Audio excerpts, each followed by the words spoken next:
Hello and welcome to this week's newsletter, and this week I'm doing my newsletter from the 18th fairway at Wentworth. Look at that, second shot into the 18th, the par 5 with the ditch running in front of the green. You can see the grandstands at the back of the green and the hospitality tents on the left there. Yes, we've got some new golf courses for our simulator, yeah? The weather's turning bad. We had to miss the midweek statement on Thursday because of snow. So if in the future you fancy a game at Wentworth on the West Course, if you want a game at Carnoustie, Royal Troon, Royal Lytham, and a few others as well. Valderrama, I played Valderrama on there yesterday. That was brilliant, tricky, but superb. So we've got 10 new famous golf courses on the simulator. So if you just fancy 9 holes, and it's a bit wet and horrible outside, why not and come in here and have a go on our simulator. It's great fun. Me and Ollie are always practicing on here, but we will give up our time, obviously, for you if you want to come in here and play on the simulator. Price-wise, where are we? Generally, it's £20 for the hour. You can split that up between 4 of you. An hour's golf for 4 of you might take you maybe 6 holes on the simulator. A couple of hours will be £35 split between 4 of you as well. So that's not a great deal of money for a couple of hours entertainment at one of the most famous golf courses in the world without getting too cold or wet out on the golf course. So yeah, if you fancy going to the simulator, yeah, just give us a low, especially on a Thursday. Thursday, it's only me practicing generally. I don't have any lessons on a Thursday. It's my playing golf and shop day. So if you want to come in here on a Thursday, you can. And even a Sunday is always a great option as well. That tends to be a bit of a shop day as well. On the other days, yes, I can be using it for lessons and what have you, but if you fancy a game, just give us a call and I can let you know if I'll be using as not. In a minute, I'll have a go at that second shot into the 18th there, see if I can clear the water or make a fool of myself. I think we probably know what will happen. Anyway, right, let's move on. Let's move on to Galston Golf Club news. And we managed to get a few competitions in this week, although, like I say, the midweek Stateford, men's midweek Stateford was cancelled last Thursday because of the snow, which was a bit rubbishy, wasn't it? So we'll go back to last Wednesday's ladies divisional Stateford, where 10 very, very brave ladies, or mad ladies, I'm not sure, you choose, but they went out and played. So well done to all 10 of you, where Vera Walnoff won with 30 points. That's a great score, Vera, because that was really cold and very windy, and well done to all 10 of you for actually getting out there and making 18 holes. Full credit to you. Sunday, we had the mixed monthly Stapleford, or medal, sorry, mixed monthly medal, where Matt King won Division 1 with a fine net 66. Great score that, Matt. Well done to him. He beat Ryan Martin, who's going well, into second with a net 71.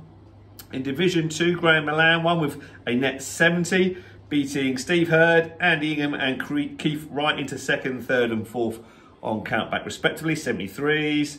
And in Division 3, Martin Potter won. Well done, Martin. He had a net 70 to win Division 3, beating Pete Simeow on a net 73. Well done to the winners there. In World Golf, Tiger continues to make a bit of a buzz. He's done some more press releases now, hasn't he? Says he might make a bit of a comeback, but it'll be interesting to see. Anyway, there's more footage of him playing a few holes, having a bit of practice over in the Bahamas at the tournament that he was hosting, the World Challenge. So that was encouraging to see. There's rumours that he might even play with his son next week at the Father and Son Challenge, but we'll wait and see for that. But anyway, it was a fantastic tournament. Great golf course, Albany, superb golf course, really entertaining. Like 20 of the best players in the world were there. It was only a limited field event, but it was a superb golf. It was like very much a birdie, eagle, double bogey, triple bogey kind of fest. It was really ridiculous, some of the scores. But after round 1, Rory was leading. He played really well. Second round, had a bad day. Then Bryson took the lead after 36 holes.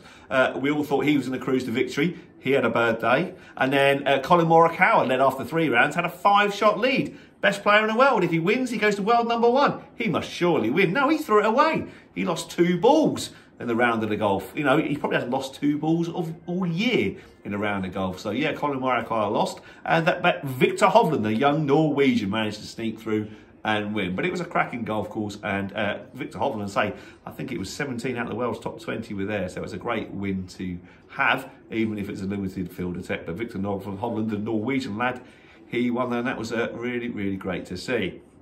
Right, let me have a quick go at this, and then I'll take you out onto our 9th hole and give you my strategic view on this, on the 9th hole out on our golf course. But let me have a go. Second shot into 18. I've got 240 yards to the pin. I've got 230 yards to fly the creek. Well, that's okay. My 3 wood goes 235 if I hit it properly. Those that have played me over the last few Thursdays, they know I love my new 3 wood, my Callaway Epic 3 wood, my Epic Speed 3 wood. I love it. It's about the first 3 wood that I've liked in many a year. So I am full of confidence with this shot. Let's see if I can make it over the water, onto the green. No pressure, Abbott. Here we go. One take. This is it. Oh, I've hit it good. I've hit it good. I've bowed out a little bit into, oh, just missed the green to the right-hand side of the bunker. Leaves me a bit of a difficult chip over the bunker, heading towards the water, but it's on dry land, and I'm delighted with that. So, if you want to come in and try our simulator, just give us a call. So welcome to this week's strategic hole, and this week we're on to the 9th hole. Now the 9th hole is probably our most strategic golf hole out on the golf course here, because we've got a number of bunkers to avoid, especially off the fairway. We've got the big one on the right hand side and the one on the left hand side as well, that are very, very, very nasty bunkers, especially for the shorter hitter. So let's talk about how we want to avoid those. So there's the big one on the right, and it's probably one of our better fairway bunkers. It's very penal, in fact, okay, but it really stands out and is very intimidating. Now, from the white tees, it's 145 yards to carry that bunker. That doesn't sound an awful lot, but as we've mentioned in previous episodes of the strategic, they're actually carrying the ball 150 yards, especially into prevailing southwesterly wind, which this would be. It'll be coming in from the clubhouse there, the wind normally, so it's into the wind. So carrying the ball 150 yards is actually quite a long way, yeah, okay. So we've really got to bear that in mind, that it is actually a very good strike to get it over that right hand bunker. So what do we do then? Right, okay, so we can always aim at the left hand side, but then at 160 yards from the white tees, we've got that bunker on the left hand side. So it's a real awkward hole to play, especially if you're not a very big hitter.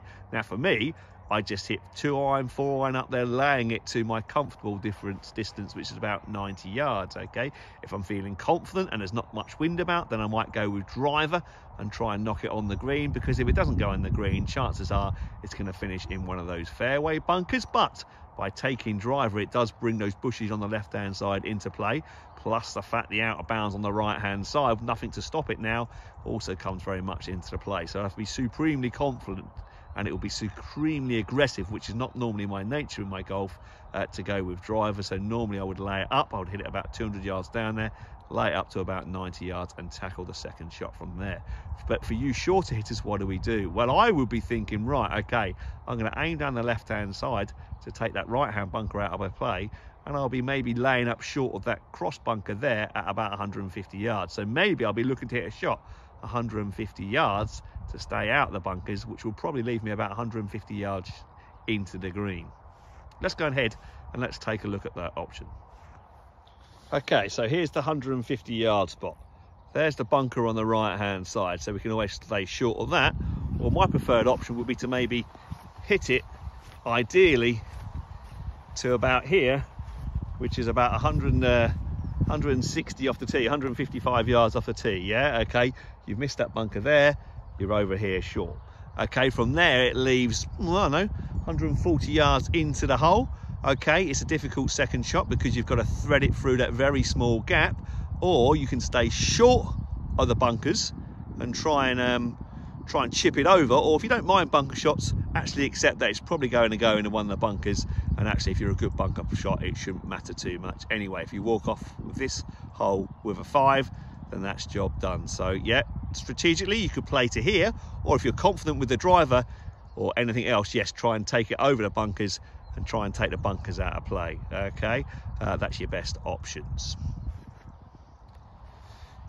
Right, here I am. I'm 50 yards short of the green. Now, I would say this is a bit of a no-no area, yeah? 50 yards is always a very tricky shot, okay? It's one of those in between. It's not a chip, it's not a pitch. It's kind of almost a 3/4 to 2/3 lob wedge. So it would be very, very difficult. So here, yeah, I would be laying a little bit further back to leave myself 90 yards, or trying to get it on the green or in that front bunker, okay? But I would not want to be leaving myself a 50-yard shot, because also in the summer, not so much at the moment, but in the summer, this area over here can be very short and very tight lies, very quite bare grass, okay? So trying to play a high shot over the bunker from a tight bare lie is a very difficult thing to do. So yes, I'll be avoiding anything between 70 and 20 yards to the green, because it leaves a very difficult shot that you can't spin either. The closer you get to the green, the less backspin you're going to get, because you can't hit it nearly as hard as you can do with a full swing, and the backspin will actually stop the ball, as opposed to from here, I don't think I could put enough backspin on the ball to stop it. Although obviously in the winter it's slightly different, but in the summer I would struggle to stop the ball on the green from here, because I couldn't hit it hard enough to generate the backspin. So always lay a bit further back than what you think is, than what you want to do to create that backspin with your second shot. Up around the greens, yes, we've got the two front bunkers to avoid. A pot bunker over there, which we can't see, very deep bunker, and this bunker here that's just been remodeled, both quite deep bunkers. But if you don't mind bunker shots, it's not the worst miss in the world, because we don't necessarily want to go long, because long, especially to a back pin, leaves this little chip over this upslope, and then once it gets on the green, it's a very severe downslope, so it's very difficult to stop it, okay? So I would always try and avoid going long on the 9th, because it leaves a harder chip back than it would do at one of the front bunkers, okay? So yes, with the second shot, third shot into the 9th, always try and avoid going long, because it does leave a very, very difficult chip shot, especially with the flag at the back, because you can see the slope is very severely downhill once you get onto the green. Okay, so that's the strategy on the 9th hole. Basically, you've got to work out whether you like bunkers or not. If you like bunkers, then don't worry about the second shot so much. But also always think about, okay, also think about that tee shot. It is a tricky distance. You know, you've got to carry it 150 yards, which makes it very difficult, especially if it's into a slight wind and the prevailing wind is slightly into, okay? So always think about your strategy off the tee. If you can knock it over 160 yards into the wind, then it's no real issue at all. Think about where you want to lay the ball up to, though. You don't want to get too close to the green, because it can leave you one of those awkward distance shots. I like to lay it up to 90 yards. That's a good shot for me, so I can generate the spin going into the green and stop it on the green. Okay, around the greens, yeah, you're just going to work out whether you like bunkers or not. If you don't mind bunkers, the front of the green is absolutely fine. If you don't like bunkers, then actually you're probably better to go a little bit long, so you don't have to one of those awkward bunker shots. Right, okay, that's the 9th hole done. If you want any help with your strategy around the golf course, then drop me an email, pop in and see me, or let's book a playing lesson and we can talk about the strategy out on the golf courses and the different clubs you might need to use off the tee to avoid all the trouble. Thanks for watching. Right, hope you enjoyed my 9th hole at Galston Golf Club strategic review. Let me know how any thoughts you have on that. But that's everything for this week. Thanks very much for watching, and I look forward to seeing you all soon. Come and join me in the simulator for a game if the weather's pretty rubbish. Let's play some Valderrama, shall we? That's a great golf course, really strategic that is. Come give it a go. All right, thanks for watching. Take care. Bye-bye.